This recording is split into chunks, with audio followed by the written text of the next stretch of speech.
बिस्मिल्लाहिर्रहमानिर्रहीम। अस्सलाम वालेकुम व्यूवर्स, की हाल है? उम्मीद है सारे ठीक होंगे। अल्लाह ताला सारिਆਂ ਨੂੰ ਆਪਣੇ ਘਰਾਂ 'ਚ ਖੁਸ਼ ਰੱਖੇ, ਆਬਾਦ ਰੱਖੇ, ਆਮੀਨ ਸੁਮਾ ਆਮੀਨ। ਤੇ व्यूवर्स ਅੱਜ ਤੁਹਾਡੇ ਲਈ ਸ਼ਾਮੀ ਕਬਾਬ ਲੈ ਕੇ ਆਏ ਹਾਂ, ਜਿਨ੍ਹਾਂ ਨੂੰ ਬਣਾਉਣ ਵਾਸਤੇ ਨਾ ਤੁਹਾਨੂੰ ਆਲੂ ਦੀ ਜ਼ਰੂਰਤ ਹੈ, ਨਾ ਚਿਕਨ ਦੀ, ਨਾ ਕਿਸੇ ਕਿਸਮ ਦਾ ਵੱਡਾ ਗੋਸ਼ਤ, ਛੋਟਾ ਗੋਸ਼ਤ, ਕੋਈ ਵੀ ਤੁਹਾਨੂੰ ਕਿਸੇ ਚੀਜ਼ ਦੀ ਜ਼ਰੂਰਤ ਨਹੀਂ। ਲੇਕਿਨ ਉਹਨਾਂ ਨਾਲੋਂ ਜ਼ਿਆਦਾ ਮਜ਼ੇ ਦੇ ਬਣਨਗੇ। ਕੋਈ ਪਹਿਚਾਨ ਹੀ ਨਹੀਂ ਸਕੇਗਾ ਕਿ ਤੁਸੀਂ ਇਹਦੇ ਵਿੱਚ ਜਿਹੜਾ ਵਾ ਵੱਡਾ ਜਾਂ ਛੋਟਾ ਗੋਸ਼ਤ नहीं पाया। चिकन नालों भी ज़्यादा टेस्टी तो इस तरह ही लगेगा कि जिस तरह तुसी ये बकरे के गोश्त के नाल कबाब बनाए तो हेल्दी भी बहुत ने। चलो देखते हैं आप इन्होंने किस तरह बनाया। बिस्मिल्लाहिर्रहमानिर्रहीम। एक पाव दाल ले ली है, इन्हू मैं तकरीबन 1.5 घंटे वास्ते भिगो के रख दिता सी। ज़्यादा तो ज़्यादा तुसी जिन्ना मर्जी भिगो लो, लेकिन कम अज़ कम तुसी अद्धा घंटा दाल नूं लाजमी भिगोना वा।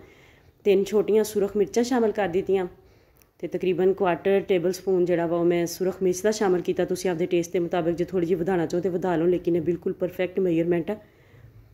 थोड़ी जी हल्दी शामिल करांगे, तकरीबन अद्धे चम्मच तो कम। तो थोड़ा जिहा इहदे विच गरम मसाला शामिल कर दिता, होल गरम मसाला मैं शामिल किया वा 1/4 टी स्पून तकरीबन। तो तकरीबन अद्धा चम्मच जोड़ा वा मैं सुके धनिया का पाउडर शामिल कर दिता वा। बहुत ही आसान रेसिपी है, कोई इन्ने ज़्यादा इंग्रीडियंट्स भी नहीं लगणगे। लसन का पाउडर शामिल कर दिता तकरीबन 1/3 टेबल स्पून। तो 1/3 टेबल स्पून ही ये मैं जड़ा वा अदरक का लसन का पाउडर शामिल किया वा। अद्धे चम्मच तो थोड़ा जहा कम नमक शामिल कर दिता। मसाले अपने पूरे हो गए ये। तो थोड़ी जी आप काली मिर्च शामिल करांगे, तकरीबन 4-5 चुटकी। तो ये आप अगे जाके थोड़ी जी सब्ज़ी भी शामिल करनी है, सब्ज़ मिर्च शामिल करनी है, इसलिए तुसी मिर्च ज़्यादा ना पाइयो। तो ये 1 पाव दाल सी ते मैं पूरा अद्धा लीटर पानी शामिल किया वा। तो इस तो ज़्यादा पानी तुसी नहीं पाना, इस तो कम भी नहीं पाना, नहीं तो दाल गलेगी नहीं। जो तुसी चाहो तो इन प्रैशर च भी कर सकते हो, प्रैशर कुकर च। लेकिन 3 तो 4 मिनट लगे तो देखो माशाल्लाह ज़बरदस्ती दाल अपनी कुक हो गई है। मैं तुहानू चेक करवानी है, देखो बिल्कुल दाल अपनी कुक हो गई है, बिल्कुल नरम हो गई है। तो हुण फ्लेम आप बंद कर देंगे। पानी जिहड़ा वा इहदे विच देखो साइडां ते करके तुसीं देख लेना, पानी नहीं होना चाहिए इहदे विच। जे पानी होएगा तो बाद दे विच तुहाडी टिक्की जिहड़ी आ वो बाइंड नहीं होएगी। ये देखो माशाल्लाह पानी बिल्कुल खुश्क हो गया वा। चुल्हा मैं बंद कर दिता। तो हुण आपां इहनूं मैश करांगे।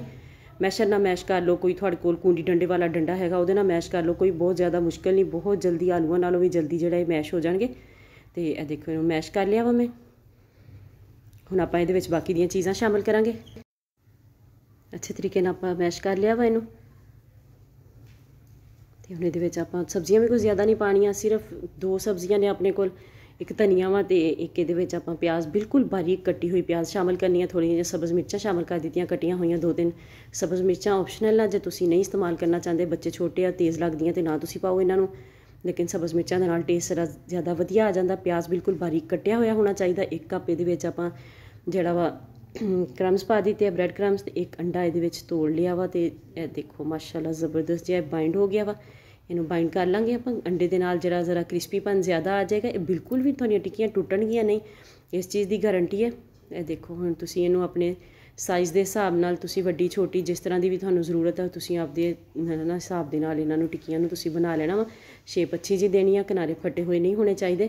तो सारियां टिक्कियां दी मैं शेप दे लई है। तो हुण आपां इन्हां नूं फ्राई करांगे। फ्राई भी आपां इन्हां नूं शैलो फ्राई करना, डीप फ्राई नहीं करना। फ्राई करांगे इन्हां नूं आपां तकरीबन 1 मिनट तो बाद जिहड़ा वा ना इन्हां दा कलर चेंज हो जाएगा। कोई बहुत ज़्यादा आपां इन्हां नूं फ्राई भी नहीं करना पैना, 1 या 1.5 मिनट लगेगा। दोनों साइडां तो जिहड़ी है ना तुहाडी टिक्की जिहड़ी है फ्राई हो जाएगी। बहुत ही मज़े दे ते हेल्दी है शामी कबाब अपने बनणगे। मसूर की दाल जिहड़ी है वैसे भी मोटापे लई भी बहुत ज़बरदस्त चीज़ है, शुगर के मरीज़ां वास्ते बहुत अच्छी है। तो जे नज़ला जुकाम होया होवे सर्दियां दे विच ते उदों भी इनू जिहड़ा वा पतली जी दाल पका के ते इहदा इस्तेमाल किया जाता वा, जिहदे नाल नज़ले जुकाम दे विच भी आपां नूं राहत मिलदी आ। तो ये देखो हुण माशाल्लाह ज़बरदस्त जियां अपने तकरीबन 1 मिनट तो भी पहले मैं इन्हां नूं पलट लिया सीगा। तो देखो माशाल्लाह कोई टिक्की ना टुट रही है ना कोई ख़राब हुई है। तो ज़बरदस्त जियां अपनियां टिक्कियां फ्राई हो रही। तुहानूं वीडियो चंगी लगे तो तुसीं इहनूं लाइक तो शेयर जरूर करना। चैनल ते नवें चैनल सबसक्राइब करके जाइयो, नाल बैल आइकन नूं जरूर प्रेस करियो ताकि आने वाली वीडियोज़ का नोटिफिकेशन तुहाडे तक आसानी नाल पहुँच सके। बाकी दे चैनल का भी विजिट करो। तुहानूं वीडियोज़ अच्छियां लगन, चैनल अच्छा लगे तो तुसीं इहनूं जरूर सबसक्राइब करियो ते अपने फैमिली ते फ्रेंड्स दे विच शेयर भी करियो। जे तुहानूं कोई गलती लगे तो तुसीं उहदा कमेंट बॉक्स च दस भी सकदे हो। इंशाअल्लाह ताला ज़रूर कोशिश की जाएगी कि उन्हां गलतियां नूं सुधारिया जाए। ਤੇ ਇਸੇ ਤਰੀਕੇ ਨਾਲ ਆਪਾਂ ਦੂਸਰਾ ਜਿਹੜਾ ਵਾ ਬੈਜ ਉਹ ਵੀ ਆਪਾਂ ਫਰਾਈ ਕਰ ਲਾਂਗੇ। ਹੁਣ ਘੀ ਹਾਲਾਂਕਿ ਥੋੜ੍ਹਾ ਜਿਹਾ ਸੀਗਾ ਤੇ ਮੈਂ ਹੋਰ ਘੀ ਇਹਦੇ ਉੱਪਰ ਨਹੀਂ ਪਾਇਆ, ਇਸ ਤਰ੍ਹਾਂ ਹੀ ਮੈਂ ਇਹਨਾਂ ਨੂੰ ਫਰਾਈ ਕਰ ਲਿਆ ਉਸੇ ਘੀ ਦੇ ਵਿੱਚ ਥੋੜ੍ਹੇ ਜਿਹੇ ਦੇ ਵਿੱਚ ਹੀ।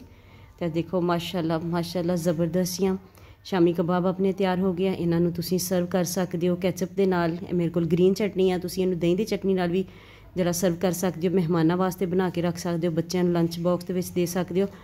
ਤੇ ਬਹੁਤ ਹੀ ਜ਼ਬਰਦਸਤ ਤੇ ਬਹੁਤ ਹੀ ਆਸਾਨ ਰੈਸਪੀ ਆ, ਹੈਲਦੀ ਰੈਸਪੀ ਆ, ਕਿਉਂਕਿ ਆਪਾਂ ਇਹਨੂੰ ਜ਼ਿਆਦਾ ਘੀ ਦੇ ਵਿੱਚ ਵੀ ਫਰਾਈ ਨਹੀਂ ਕੀਤਾ, ਆਪਾਂ ਇਹਨੂੰ ਸ਼ੈਲੋ ਫਰਾਈ ਕੀਤਾ। ਤੁਹਾਨੂੰ ਵੀਡੀਓ ਚੰਗੀ ਲੱਗੇ ਤੇ ਲਾਈਕ ਜ਼ਰੂਰ ਕਰਿਆ ਜੇ। ਮਿਲਦੇ ਹਾਂ ਨੈਕਸਟ ਵੀਡੀਓ 'ਚ, ਉਦੋਂ ਤੱਕ ਲਈ ਅੱਲਾ ਹਾਫਿਜ਼।